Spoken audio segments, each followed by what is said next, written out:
But, Mr. President, let me also say that my good friend and neighbor from New Hampshire, Senator Gregg, took to the floor yesterday to express his outrage that 10 senators on the Budget Committee voted for an amendment that I offered, which lost, by the way, 12-10, to begin the process of breaking up too big to fail financial institutions that pose a catastrophic risk to our economy.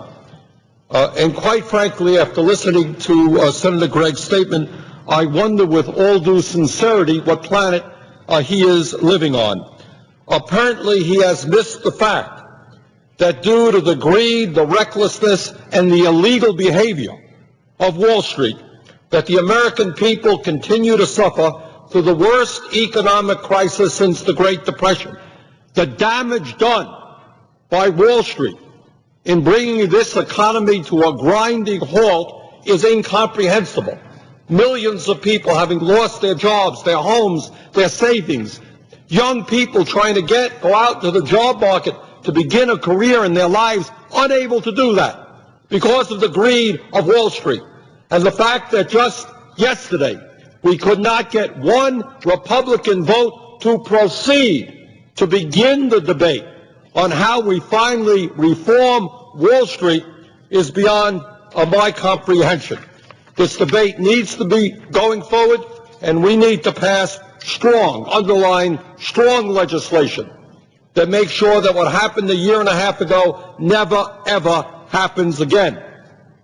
And, Mr. President, I also find it interesting that we have some of our conservative Republican senators, like Senator Gregg, who day after day tell us how much they dislike big government, don't like Social Security, don't like Medicare, don't like big government, but apparently they have no problem with huge financial institutions which control a very significant part of our economy. In the last 15 years, the 6 largest banks in this country have more than tripled in size and now have combined assets equal to 63% of the gross domestic product. Let me say that again. Those 6 largest banks in this country now have combined assets equal to 63% of this nation's GDP. So all of my conservative friends who come down, oh, government is too big, government is awful. What about banks that have trillions of dollars in assets? Why aren't we talking about that reality? The truth is that today, what we are seeing with these huge financial institutions is not only the ongoing problem of what happens when they fail and whether the taxpayers will be having to bail them out again, but when you have that kind of concentration of ownership, you have a very, very dangerous situation. Mr. President, the 4 largest banks in this country, 4 banks, issue 2/3 of the credit cards. Now, what do we think about that?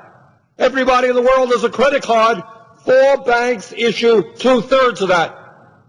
Now, how does that tally with the rhetoric I hear from my conservative friends about a competitive economy? Competition is what drives prices down. Well, maybe one of the reasons that millions of Americans today are paying 25 or 30% interest rates on their credit cards is that you got 4 banks that issue 2/3 of them. Mr. President, the 4 largest banks in this country provide half of the mortgages in America. I think that that is a real problem. The 4 largest banks control nearly 40% of all bank deposits in this country. Now, over 100 years ago, we had some good Republicans, William Howard Taft and Teddy Roosevelt. And what they said when they saw the concentration of ownership and wealth that existed in their time, they, as good Republicans, they said, let's start raking it up. And I think what they did over 100 years ago is a lesson that we should learn today.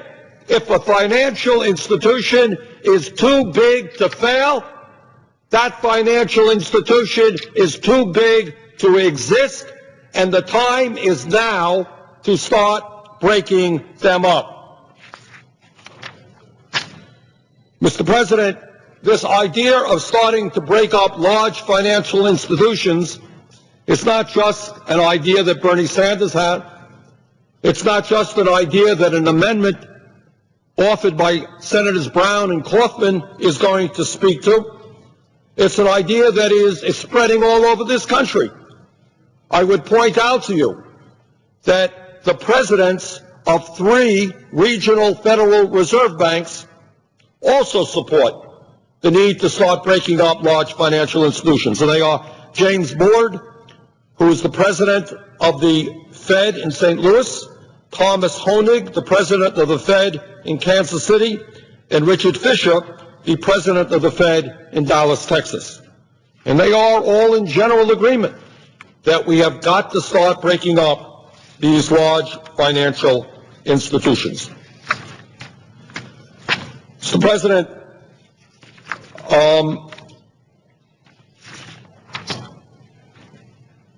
Senator Dorgan made this point, and I want to make it again, and that is that during the bailout, the Fed decided that it was going to lend out trillions of dollars in zero or almost zero interest loans.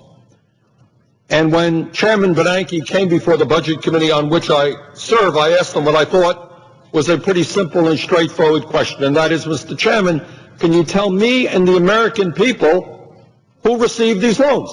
I mean, we're talking about trillions of dollars in loans. I don't think it's too much to ask who received the loans, what the terms were of those loans. Well, Mr. Bernanke disagreed, and I offered an amendment that day that begins to bring transparency to the Fed.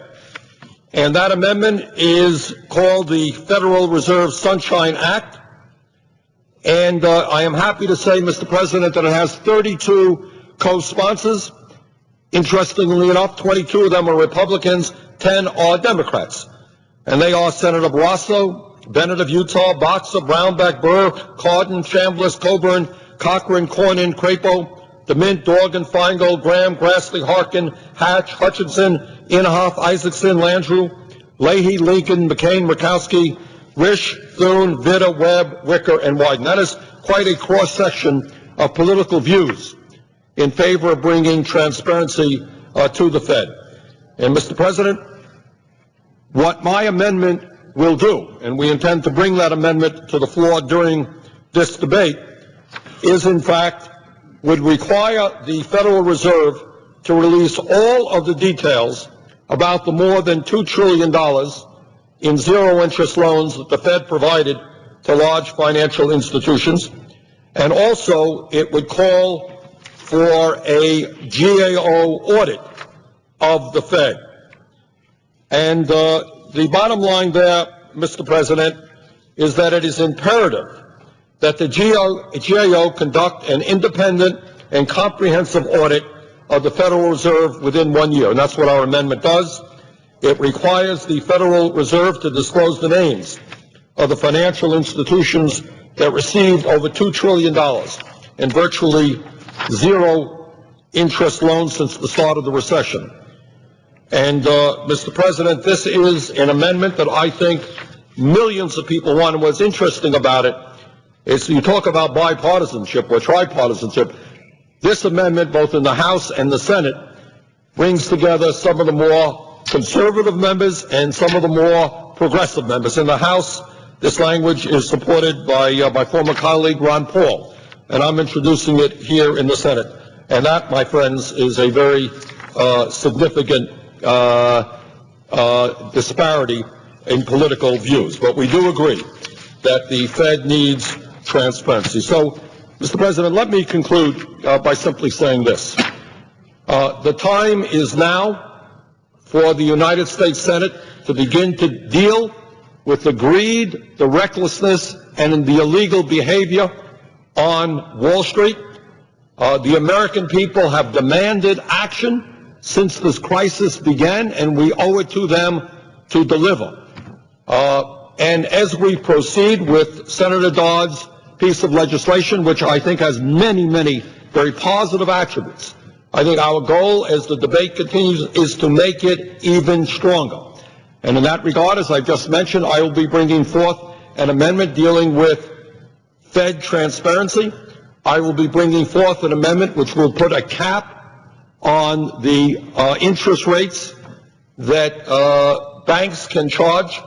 I think it is not acceptable, not moral, that banks are now charging 25, 30% interest rates. We're going to have a cap similar to what exists for credit unions. And as I mentioned also, we're going to have legislation and amendment dealing with Fed transparency. So